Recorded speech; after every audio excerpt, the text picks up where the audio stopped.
This is Keep the Faith Ministry News. I'm Hal Mayer. The Christian world is enamored with Pope Francis. Leaders and members of evangelical and Pentecostal churches are mesmerized by Pope Francis' videos as he has reached out to evangelicals and others over the past few months with simple, direct words and mischievous smile.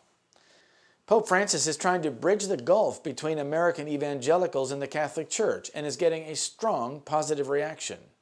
He has met with evangelical leaders at the Vatican at various times, even high-fiving James Robinson, a first for Francis' life, when he insisted that a living relationship with Jesus stands at the heart of the Christian reality. Even in his encyclical Evangelii Gaudium, the joy of the gospel, he said, "I invite all Christians everywhere at this very moment to a renewed personal encounter with Jesus Christ." Of course, that means something different to Catholics and evangelicals, and perhaps all Christian groups and denominations. Francis also frequently asks his audiences to pray for him, something he started back in Argentina and has carried through with him into his pontificate.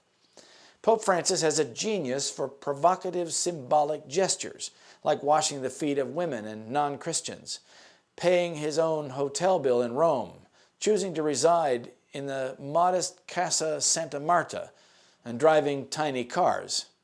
His outreach goes beyond the mere symbolic and is grounded in his own theological commitments.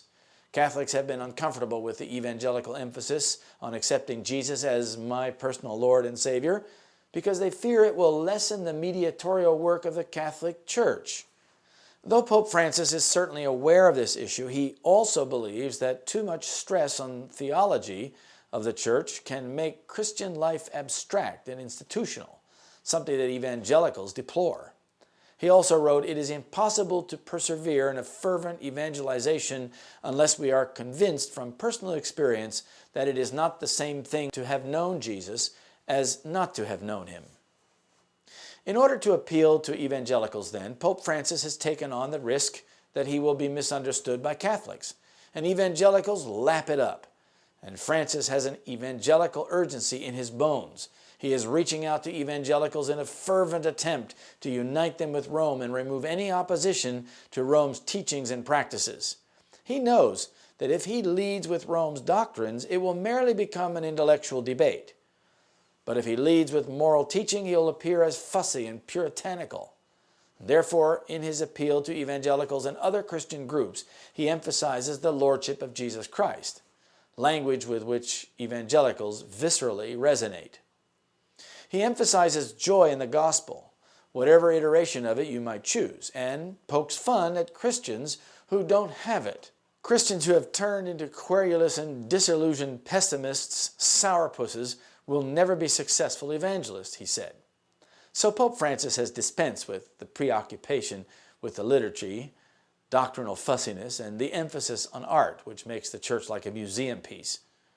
Pope Francis' emphasis on the missionary impulse and the use of contemporary cultural forms has much that resonates with evangelicals.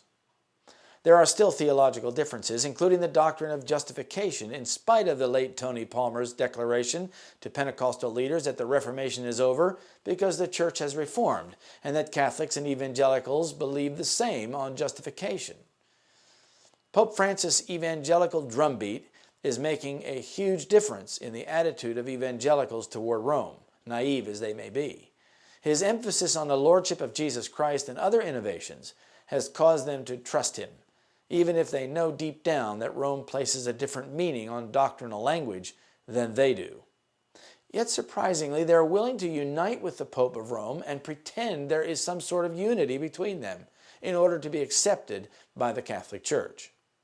It is not without reason that the claim has been put forth in Protestant countries that Catholicism differs less widely from Protestantism than in former times.